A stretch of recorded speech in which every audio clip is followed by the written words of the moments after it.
As we mark and celebrate Women's Day each year, we often have a conversation revolving around high achievers, about women who've broken through glass ceilings, who have managed to make a name for themselves and achieve their ambitions.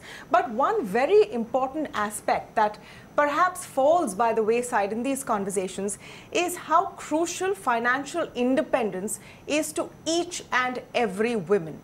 It's not really a choice or an option. It should be something that every woman needs, and it needs to be inculcated in the way they move forward and they work in their life, whether they come from well-to-do families, whether they're working women, or whether they don't really have the means yet. This is something that we're going to focus on in this special show today. SBI General Insurance presents Importance of Financial Independence for Women, partnered by ET Now. And I have a great panel with me today to talk about some of these aspects.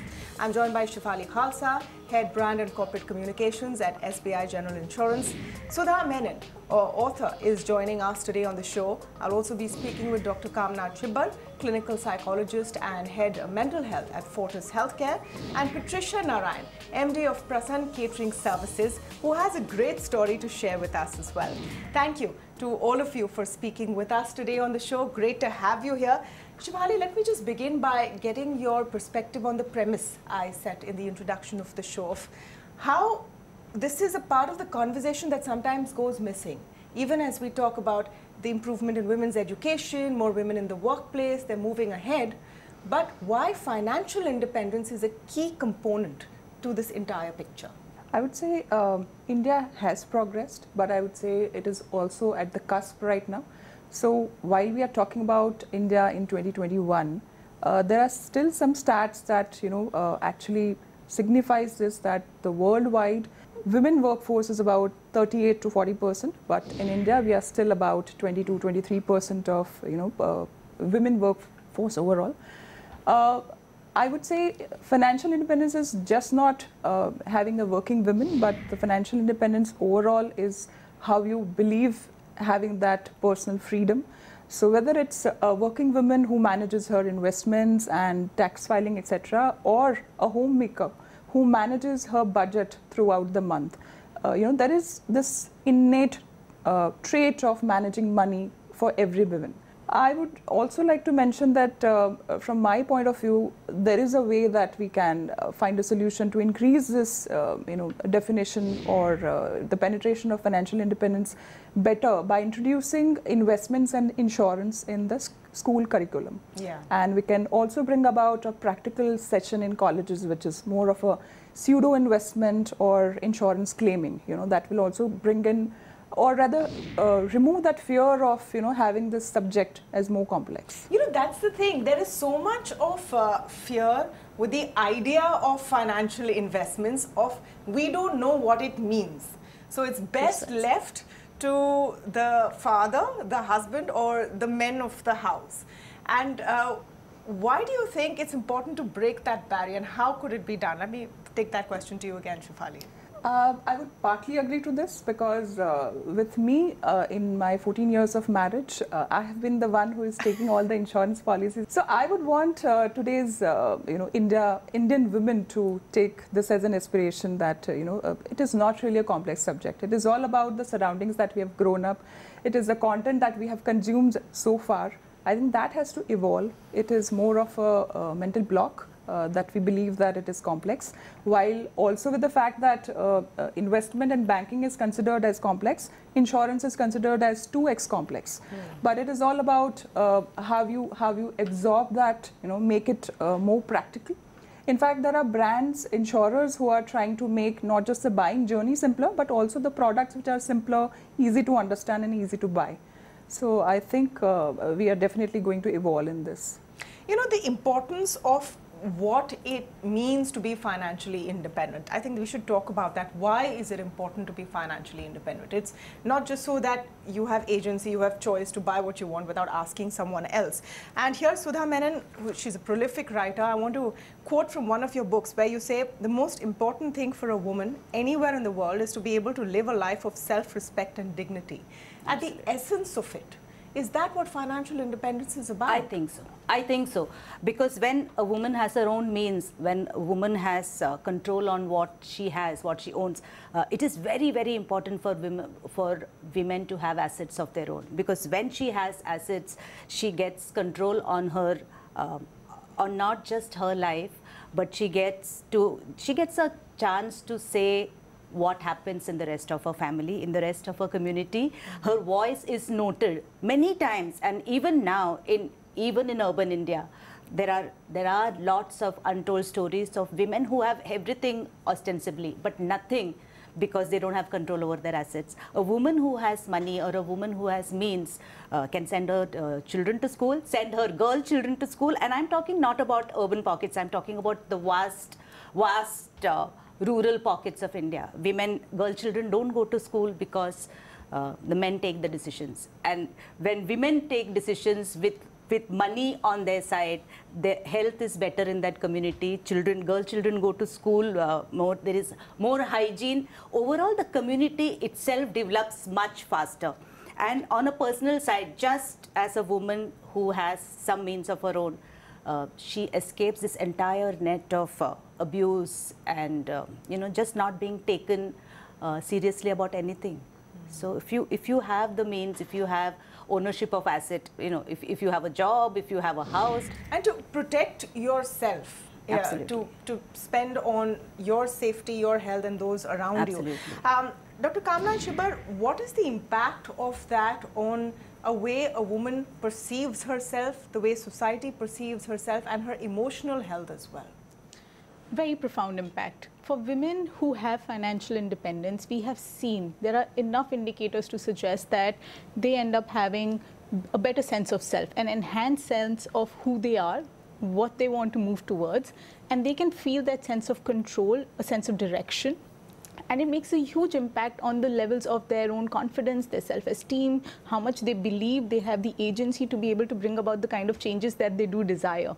At the end of the day, when we're looking at mental health of people, what are we talking about? We're saying people need to be able to find ways to be able to experience joyfulness and happiness in their day-to-day functioning. They should be able to think clearly. They should be able to take the actions, the courses, the choices that they want to make. And that should be facilitated by the kind of means that they have around them. And one of the aspects which is related to that is finance. It's about the kind of security, the safety that you tend to derive out of knowing that, yes, I can make these choices. And I think it's very important for us to try and understand that it's not just about whether society or culture accepts this or permits this. It's also about how are we as women associating with it. Oftentimes, because it's a subject which is not necessarily talked about enough, there is a lot of apprehension in trying to engage with it. So there is this need to try and distance yourself from it because you feel unsure about, would I be able to? Can I make the right choice?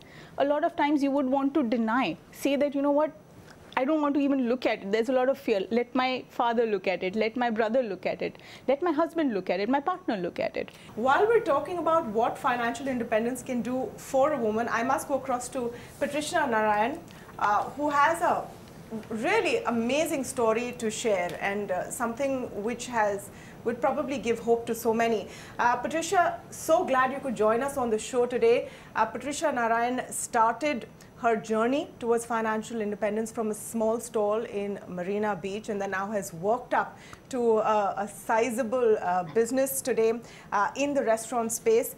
Tell us, Ms. Narayan, what was the sort of biggest part of moving towards this goal of financial independence and how it has changed your life? According to me, what I would say is, I always believe in a quote. It says that there is no dignity quite so impressive and no independence quite so important as living within your means. So when a woman is able to earn something for herself, she has the confidence. And this, I quote this from my own life story. Like when I was dependent on my family and my husband for all my means, I was treated very badly. But when I gained my own confidence, how I gained my confidence was when I started making the few rupees which I started initially. So definitely I would say a woman should be financially independent. The next thing only goes for savings and other things. The first thing, to keep up herself, her self-respect, her self-esteem, she has to be financially independent. So I would strongly suggest that every woman, whatever, as people say, whether they are earning or they are a housewife, even a housewife, I mean, we women are very good at multitasking. Even a housewife, she saves some money, but she doesn't know where to put it, of course. But that we have to have people talking like the bankers and the insurance people and all that. But then I'm still learning. In my age now, I'm learning a lot of things. But then this has to be brought across to women to tell them how they can invest and how they can be financially independent. This is very, very important at this stage. Patricia, ma'am, you mentioned that when you were not financially independent, you were not treated as well. Tell us what changed. What has changed today in the way people look at you?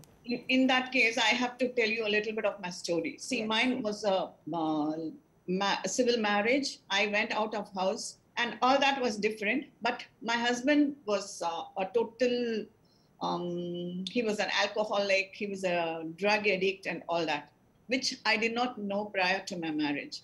So when I left my house and I was on the crossroads, there was nobody to fall back on. But suddenly, all of a sudden, I knew that I had to take care of myself. And there was nobody to support me. And whatever little bit I had with me was taken away. And that was the time, like, I realized that money is everything. Like money, you have to have money to maintain your self-respect, you maintain your standards, and if you have to live a normal life. And that is when I started my catering. I started with a little bit of pickles and jams. And when the first amount which I received, maybe even the first bottle of pickle when I sold, and I got a 2 rupee or 3 rupee profit. So making yourself financially independent is really, really important.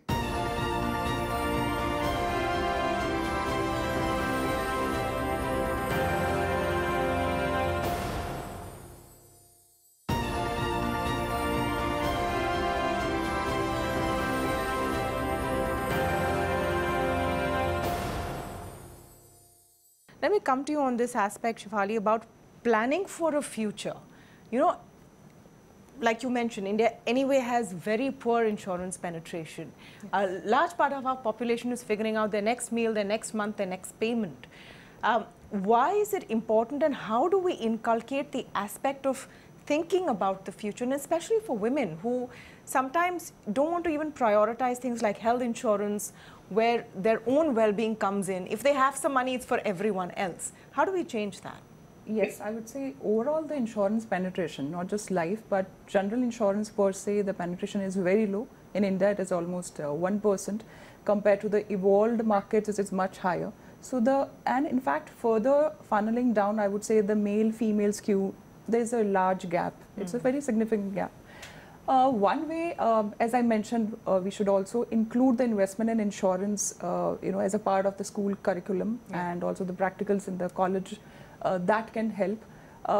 I would say, in fact, the insurers are also working, their bit to improve, this gap between the male-female skew by having the messaging about insurance through a female brand ambassador. So that also actually is, in a way, because I manage the brand and marketing also for my brand. So that also is a way to connect with the female audience and make it more, easier for them to connect.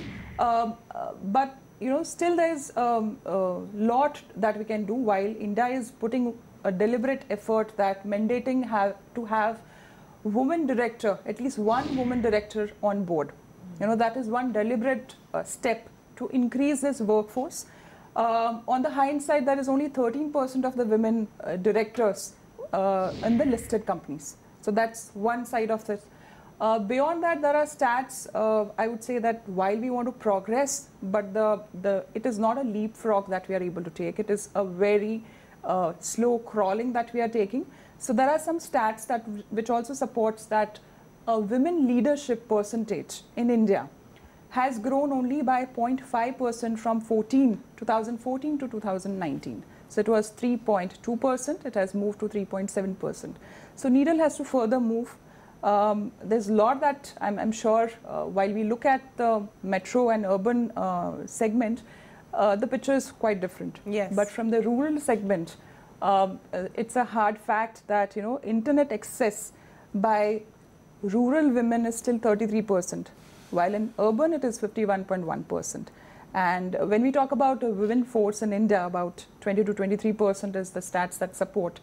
Out of that, 91% of the percentage of the women workforce is informal segment, which is not really counted. How do you protect them? How do you cover them? That really is the big challenge. You know, we've, I think, outlined what the situation is, what the problems are. I think we should now talk about what can be done. That's a takeaway which we can leave our viewers with today. Sudha Menon, in your view, what really is the key to tell women, and from when they are children actually, you know, that's a great idea that you inculcate this in schools, that yes, you have to do well in class, you have to, you know, get good marks, etc. But financial independence and financial information, financial education needs to be a part of it. It's something you learn right from the beginning. Show by example. Really show by example. If I were to just offer myself as an example, I was a railwayman's daughter, very middle class family. My mother married at 16 and had 4 children and spent her entire life looking after, raising us. She didn't have a job. Her full-time job was raising her children. I think I was the first person in my family at 22 to buy insurance. And you know, that was really something. There was actually a celebration in my house when I bought that first insurance. I was a journalist, and I think almost the first salary I got, I invested in insurance. When I was 25 and a young mother, by then I had lost, by then I had lost that thing that I should save money. I was living a life of like, kal dekha jayega. And then somebody my mother sat me down and said, you have to plan for the future. You have a daughter and you have to raise her with education. You have to raise her as a very strong woman. We come from a family of very strong women. And she said that I did not have the choices at 16 because I got married. I didn't have the life that I would have chosen, but you have that. You have education, you have money. This is where your life is going to be different from mine. So show children by example. I started saving in mutual funds at 25, and the rest of my life has been leveraging that money that I made in my investments. So I educated myself continuously at each step. Show your children by example. Allow them to save. If you give them pocket money, tell them that part of it should be saved every month. Show them the result, the magic of compounding. You know, what happens to your money when you put 10 rupees in a bank, for instance, at the end of 2 years, what happens to it? What happens to a woman who has money? Show them by example. I think we are living in a country where there are so many women who are leading the life of their choice. Show your children that. Show your girl children that, and say this is possible for you too. And you know, Dr. Chibber, if you could come into this, in most families, typically the structure is that the men in the family decide about the finances. We need to change that at some point where women, where girls, where young women know that it's also something which is on their list of things to do to make sure that they're financially secure. Absolutely. These conversations need to become normalized conversations. I think a lot of times money is looked at as this really big thing which just cannot be spoken about. We don't necessarily talk to our children a lot of times about what are the kind of incomes we have, what is it that we can afford, where is that money being put. That hesitation needs to be let go of. If you're not going to work on the hesitation that exists in people's mind about talking about money, talking about wealth, talking about savings, talking about how do you build a life for your own self, and those conversations do not include the younger generation, there is going to be no shift happening. The adults already have a certain subset of knowledge that needs to go on to the younger people, and the younger people need to expand on it. And that kind of encouragement needs to come from all spaces. And I think it's very important for us to understand that some people may have the benefit of having the right kind of support systems where people will plug in and say that, and they'll push you towards that end. But a lot of people will not have that. they would not have that kind of support, or they would not have those kind of people around them who can guide them. And I think as a result, it becomes also a community effort which needs to come into play. So if I know people around me who may not be making those choices, or who may not have that kind of understanding, I, as a woman who may understand certain things, can certainly share that knowledge and that information. And that's how you create the right kind of community connect. It's not I for myself. It's all of us together trying to find ways to build the right kind of community around us. We need to come together, pool our resources, pool our efforts, because like Shefali has pointed out, like you've pointed out, there is such a gap.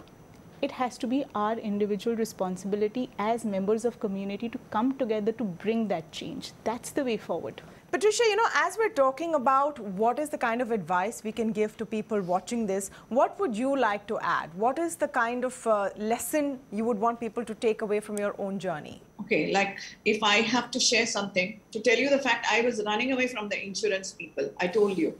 But then later on, like maybe only a few years back, I started realizing that savings like anytime when we talk about insurance, it was only what we knew was only life insurance. So immediately the thought comes is, okay, when we are there, we pay money, and when we die, somebody takes it. I mean, so that was not quite interesting. But then, as you said, now at the present moment, insurance and savings should be a part of the curriculum. It should be taught from a very young age, because we don't discuss finances with children, and children don't know the value for money. So if that has to come into play, this is out of my experience again, because I have really made this mistake and I'm trying to rectify this now. So now children at a very young age, they should know what finances are. They should know what is happening at home, in the home front. And finances should be discussed with children, and saving should be a part of their everyday life.